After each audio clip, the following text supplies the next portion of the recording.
the Riptide, Darius French. And we're back with another movie madness review.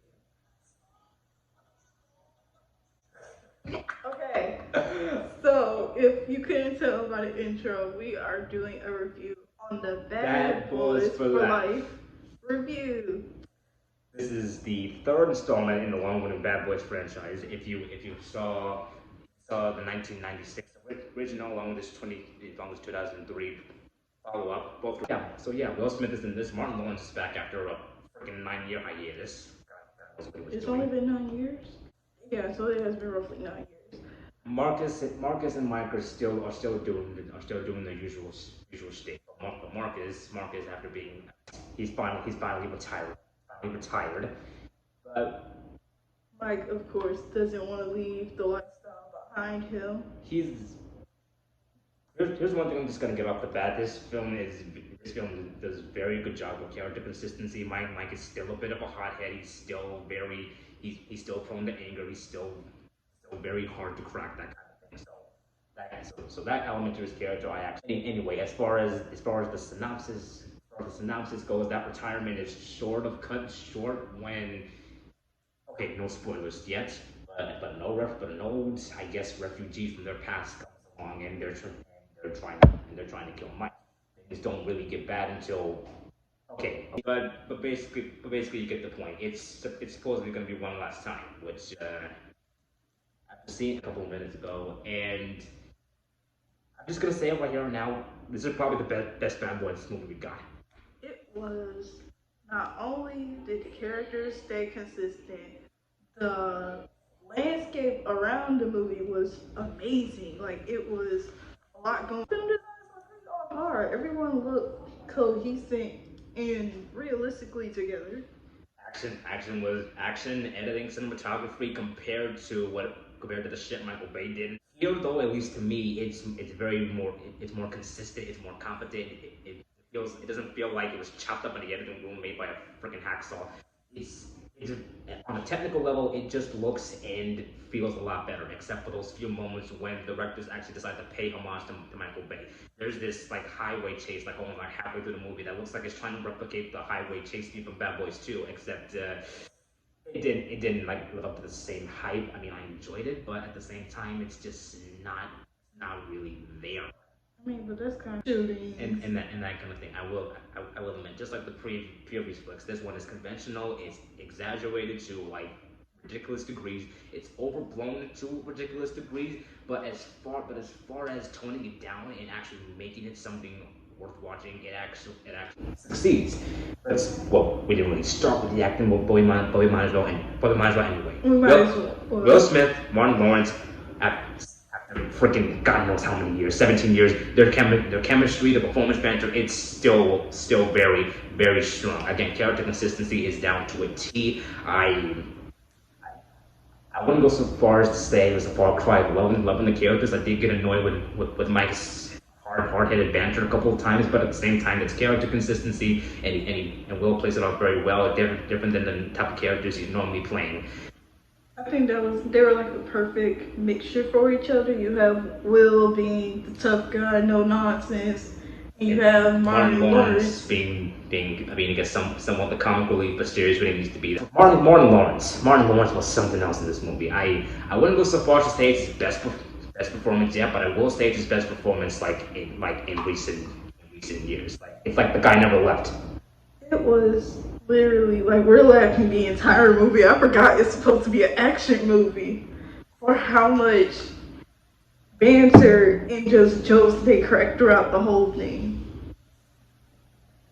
The Emo group is pretty good. The girl who played Rita, she was pretty solid. Joe Pantoliano, we're gonna get to that later. We should explain what the Emo group is, since you're gonna mention it. How did Will Smith say it? High School Musical boy band with guns. Basically. And it's kind of ironic because Vanessa Hudgens is in that group. Vanessa Hudgens, Gabriella, sort of got to taser people. I'm like, you go, girl. Hey, it wasn't even just the weapons and how they like the comedy that more so put it together. It's how the scenes actually went along with each other. like in the beginning. Are you ready for the spoilers? Mike goes. It has a lot to do with acceptance and ego, and I guess camaraderie in a way, because what happens to Spoilers. okay, Sorry. okay. We can't. We literally Okay, can't. so- The film just came out today, so anybody running across this, please just skip it and go see the movie yourself if you don't want to spoil. Okay, you've been warned. You're gonna get 5 seconds, right? Time's up. Alright, so spoilers that we go. So Mike ends up getting shot in the first like 5 minutes of the movie. Like I say about the next 10 minutes in the movie. They're like Marcus is the one talking about retirement, but apparently this was a talk that they had already made. like a bunch of other times, and Mike thinks he's joking, so they decide to have a little bit of a I guess a foot race, and then like Marcus is like the slow one because he's a little luckier. He done got chunky from not being able to do films for a while. I think it's just Martin getting a little laid down. You know what I mean? In age. Yeah. But then again, Will and Martin are both in their 50s, so. I mean, yeah, but Will was just playing the genie this time last year, wasn't he? Anyway.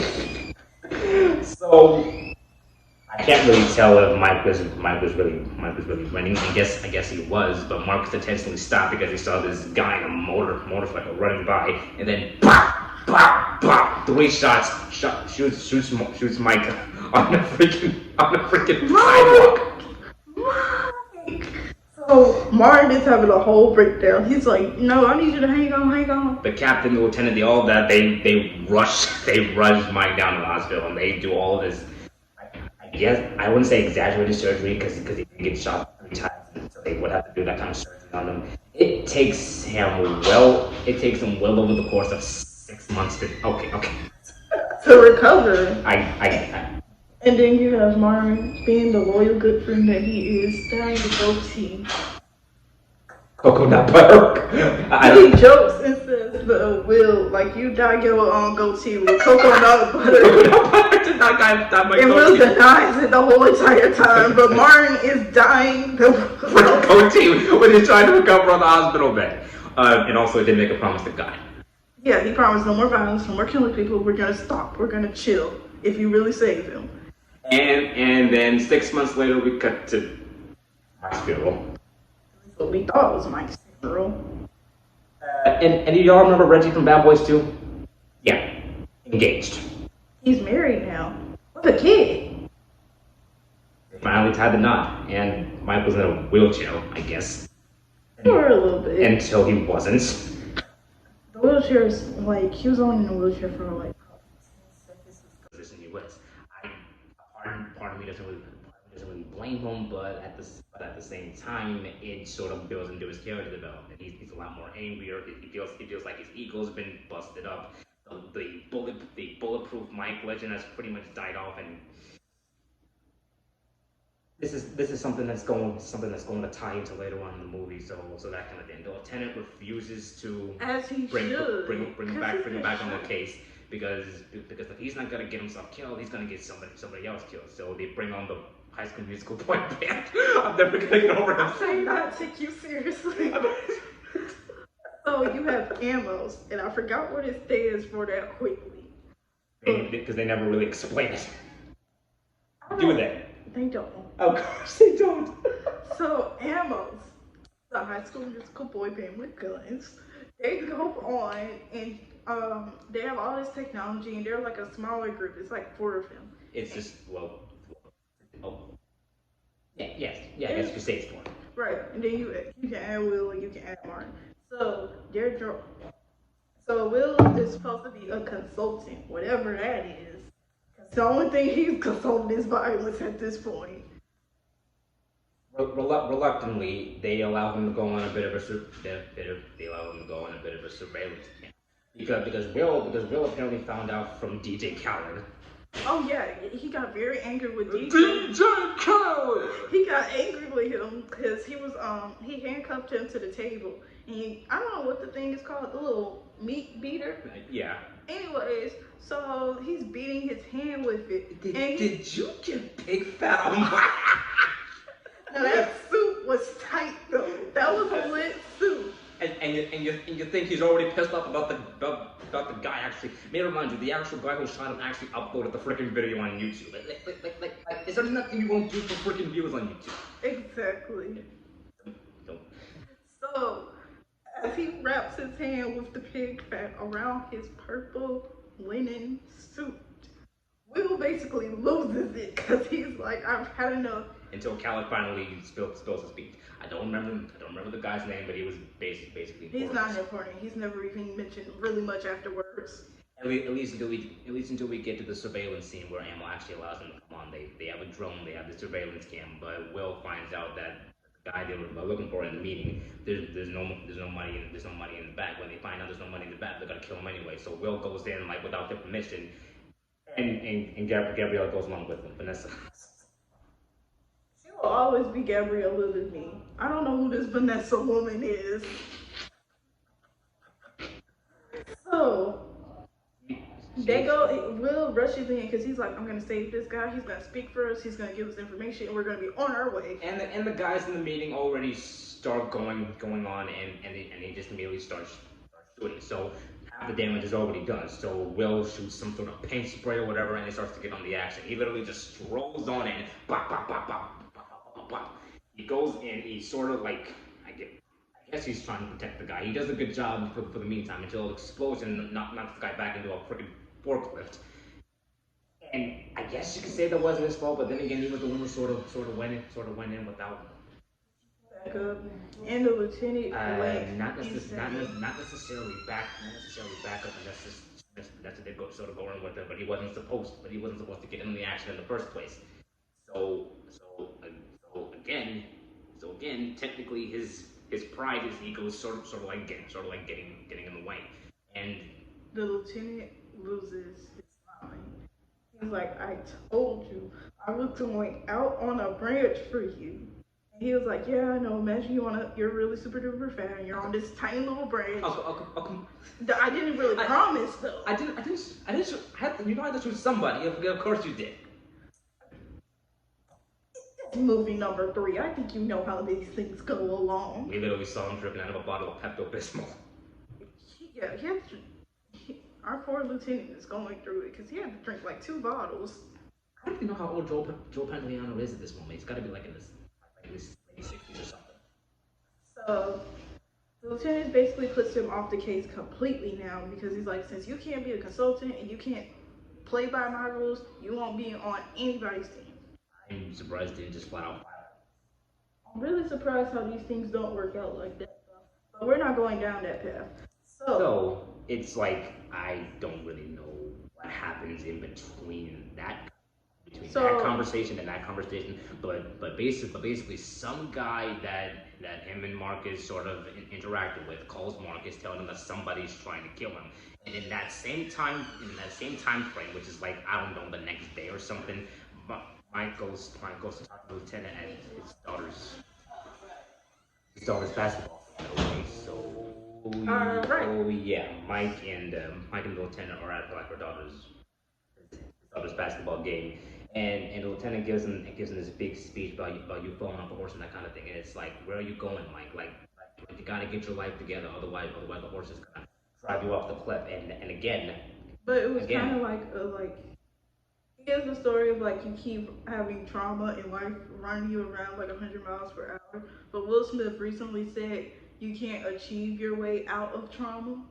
So I found that kind of interesting that at about the same time we're hearing both sides. Was that from Bad Boys 2 or was that in the same? No, it was like an interview or something. It kind of went viral. He said it, and the lieutenant saying something similar to that. I just found that interesting. But it's kind of the truth though. I mean if you think about it, if you look at all 3 movies, including this one, Mike is very hot-headed. He's very hands-on, very prone to anger. He wants to get it done. I don't want to say get it done by the book, but he wants to get his book. Wants to get his his way or the highway, essentially speaking. But this is the one moment where he actually stops, where he actually sort of stops to think that maybe I'm riding a horse too hard. So At least we think that until a couple of seconds later, the lieutenant is killed. my mouth, The lieutenant died. my mouth covered up the entire time. I mean, a part of me was hoping they were gonna rush him to the hospital and there was gonna be like this giant, I guess, leap of faith. But They killed the lieutenant. if he wasn't somebody if he wasn't even somebody in the original series like paid that much attention to. I mean, I liked him, but You killed the lieutenant, though. Why? No one wanted this. but initially, that finally gets Marcus to step out of retirement and help Mike catch the guy who's killing But him. that's what Mike said from the beginning. He was like, "You're behind gonna start tearing stuff up because you're not meant to sit down in one place. You're meant to continue doing some type of work." You're tearing yourself up. Exactly. So Martin, he's chilling at home, kicked back, and the fan light goes out. So he tries to touch the cord to get it to speed back up, and accidentally pretty much sets the whole electrocution through the whole house out. Do I need to remind you guys that this film is far more funnier than the other ones? I mean, most of the comedy comes from Marcus because there's what Marcus has been getting beat since freaking movie one. and he's got a freaking like gag reflex or something. Gag reflexes or something because he almost ends up throwing up like a bunch of times. Like the guy that we're looking for, he freaking fell like. Oh he, yeah, he no, fell, we have to explain that scene. So they're driving to go protect the old snitch guy. So if you watch the past movies, there's a guy who used to give them information, but they dropped him because the information turned out to be false. So he was like, "Hey, he's after me. I need y'all to protect me and stuff." And of course they don't believe him because, well, he's the snitch. Exactly. So they pull up in this gold minivan, and he's like, Which is Marcus's wife's van, by the way. Exactly. He already got in trouble for dropping the baby off at the spa. "Do that. That's like a whole nother video for a whole nother day." And you forgot the baby wipes. Like how do you forget the baby wipes and I thought when you while were your wife's at the dropping- freaking spa? Like come on, at least manage that into the schedule, okay? Don't my mom keeps telling me that all the freaking time. So the minute they get out the car, a body just drops and crashes into the car. I can see I literally saw the frustration in Will's face. He was like, that better be a damn safe. That better be a safe. It better be a safe or a sink, I think. No. I don't remember sink, but It was a safe or something. I can't think of it. But both of them are paused because they're like, that means we gotta turn this car in, destroy. The reason we came here is no longer. She knows. She always knows. Teresa calls Marcus almost like as soon as the freaking. But Marcus. But I guess luckily for Mike, he finally able to goes toe on toe with the guy who killed the lieutenant and killed all these other guys. And Because he was on a roll for like a week straight. He was just taking out everybody. he was ruthless. He was like a So shadow. Marcus has really gotten back and got a good relationship with God at this point.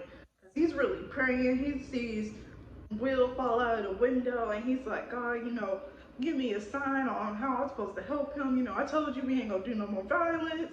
Can you give him like strength or something?" He even does that by the time we get to the next highway scene where they have to get on this bike and this little what's that called when it's connected to the bike? I think it's a cart. We're gonna call it a cart for this. Y'all can correct Bike us car. Put it though. down in the comments or something because this freaking cart thing is a minigun and because Martin doesn't have his glasses, you can't really see who the heck he's Martin shooting. At didn't least have up his- until front. Martin doesn't have his glasses on for 90% of this movie. I've been telling you guys for years. Exactly. He's like, "I've been telling you for years, put your glasses Glasses on. So Martin's like, "Oh, I need no glasses, I can see." He was like, "Well, you ain't him none." So they get into a high-speed chase because they're trying to save someone, and of course they get away. They bust him on his birthday. and technically lets him get away, but he's kind of distracted by all the freaking guys surrounding him until Ammo shows up again. The guy gets away anyways, because the guy that killed Lieutenant came in by helicopter, and Will literally jumps onto the helicopter to get him. The guy ends up shooting the guy because he can't get to Will because he's literally in the way, and he says "hasta luego" or something before Morgan ends up shooting the helicopter, and he lets Will go. But something about that particular interaction makes a whole bunch of sense later on. So just keep that in mind. We're gonna get to that in a couple seconds also. Because Marcus gets the big bulky tech guy to like go through some dark web, dark net kind of thing. Right. And we find out something that we didn't even see coming. We were aside from the lieutenant getting himself assassinated. Now I don't necessarily remember if this has I don't know much. It's been a while since I've seen Bad Boy 2. In the first Bad Boys movie, I don't necessarily remember if this had much significance with the first or the second movie, but I can only assume it had something to do with that because I literally didn't see this thing coming, and by the time I pieced it back together, it sort of made sense. So Will ends up having a relationship with a woman who's actually trying to kill him. So Will doesn't know that he actually makes the click after they go through the phone of the man he was trying to like get to come into questioning. So the woman has a son.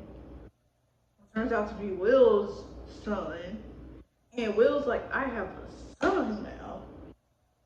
And this is perhaps the most humanized we've seen Mike, at least by this point. We find out that the one time he did fall in love, he ended up being in love with the wrong person. He had to leave all that life behind. He's been choosing the work over love ever since. And part of me relates to that in a way because when you put that much faith and dedication into something that you then realize is an actual trap, you're gonna want to try and leave all that behind. And it does kind of make sense why the previous love interest he had in the first movie and the second movie, and even the past one he had with Rita in this movie didn't necessarily work out. They don't really go that much to explain the mind of it.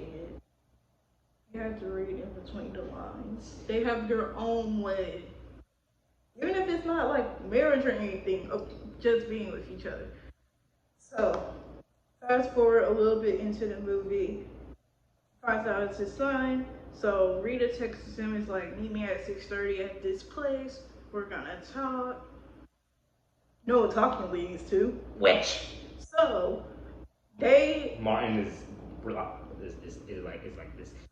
Mike basically says that the woman she had relations with, and the guy who they killed either in the second or first movie.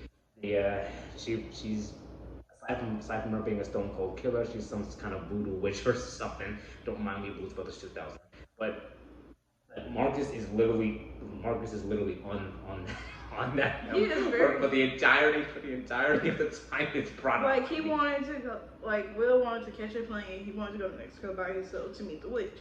And Martin was like, no, we're going to do this as a team. I'm not letting you go on the suicide mission. They go to Mexico together. So they're to knock at the door, and he's like, so you called them. Rita called me.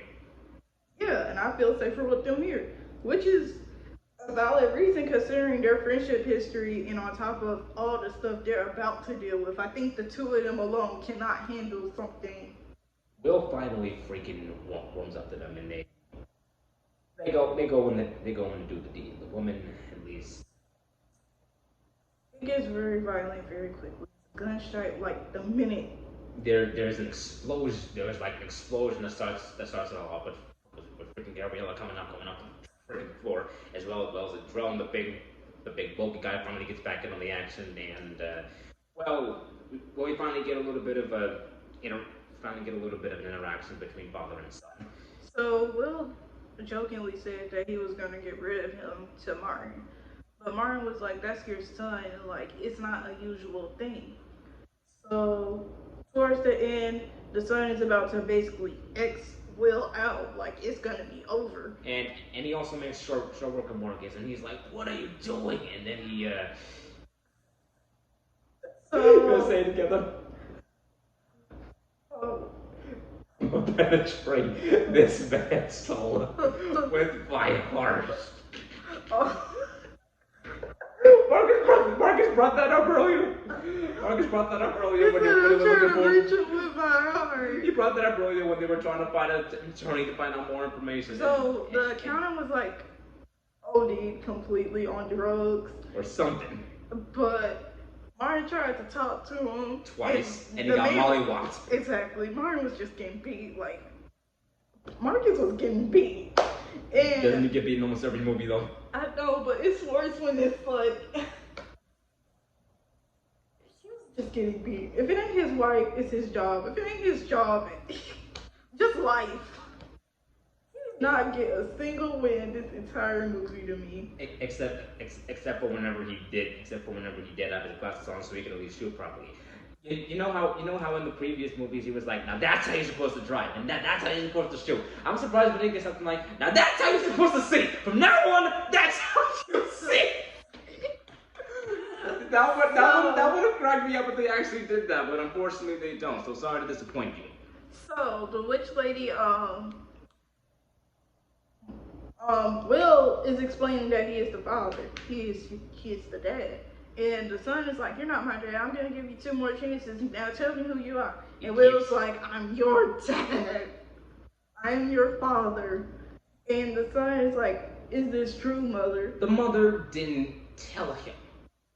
The whole time. Until the last minute. I mean, literally, at least the last minute. I can only assume he was about to do. I can only assume he was about to do something, but then she steps in. Trying to kill Will. His son freaking takes the bullet, and she has this look of regret almost immediately. And at least until Rita comes in and then shoots her ass. Exactly, Rita's the goat. She did say she was gonna kill her first. Exactly. So they escape. By the skin of their teeth. Literally. They got the son out. I didn't really think he was. I didn't think so. So. But it's. Fast forward just a little bit more. And things are, I guess, looking up. Rita is the new lieutenant. Captain. Exactly. Marcus now is a grandfather. Mike is fine with Marcus retiring. Exactly. Unfortunately, Mike's son is in jail. But he says that there's a way that he can pay off his debt. Which may or may not be a mid-credit scene that could lead to a potential Bad Boys 4. Which makes you wonder, why didn't they save this title for the 4th one if they were going to do one? Get it, Bad Boys 4 Life? I guess. I guess. But overall, the movie is something worth watching. Another thing I'm gonna give this movie. One thing I'm gonna give this another movie credit for, aside from character consistency, the antagonist in this movie, again, miles better than the antagonist that we sort of got like previous flicks. I mean, again, that's just me. There are 8 ones in the previous films. They're 80s hammy types of villains. They don't really have that much significance over the main characters' lives, but this one actually has a legitimate reason for doing the dirty shit that they do, and it's very personal. It's in fact more personal than they tried to make it previously. So the stakes feel a little bit more higher. That's not really saying much either. I do have issues. What are your issues? The Belgian directors behind this movie, like I mentioned, Michael Bay is not in the director's chair in this movie. He is producing it though. He literally made a freaking cameo in the movie during Reggie's wedding, and it's like for more than half of the movie, you can definitely tell that this is their vision on how they want to do things. It's the moments when they try to replicate Michael Bay's sense of Bayham, which is what it's called. Basically his style of editing and directing and cinematography and that kind of stuff. I literally noticed in the first 15-20 seconds of the movie, it's like a rapid cut here, a rapid cut there, a rapid cut there, and I'm like, what the hell is going on? Is he behind the director's chair again? it's sort of like they did underutilize some of the characters also. Again, ammo. We don't really know much about them except for the bare minimum. And I do think that a few traumatized moments or emotional moments could have been tweaked a little more. The emotional moments were pretty sped up. I will admit that. But overall, what is the ranking of? Whether you care about the Bad Boys franchise or not, if you were to ask me, I say this third, maybe final installment is definitely worth your time. Again, it's conventional, it's bloated, it's a little bit overblown, and it's over exaggerated like the previous films were. But unlike those films, this film actually has a good sense of direction on where it's going, and actually has good character consistency. There's actually some character building moments. We actually do learn a little bit more about Mike and Marcus compared to previous flicks. There's some emotional moments. There actually were a few couple of surprises. The action is pretty good. It's well shot. It's a lot funnier, and overall, I'd say it's one of the better January movies that I've seen. Alrighty. So that concludes this movie review, and we will see you in our next review.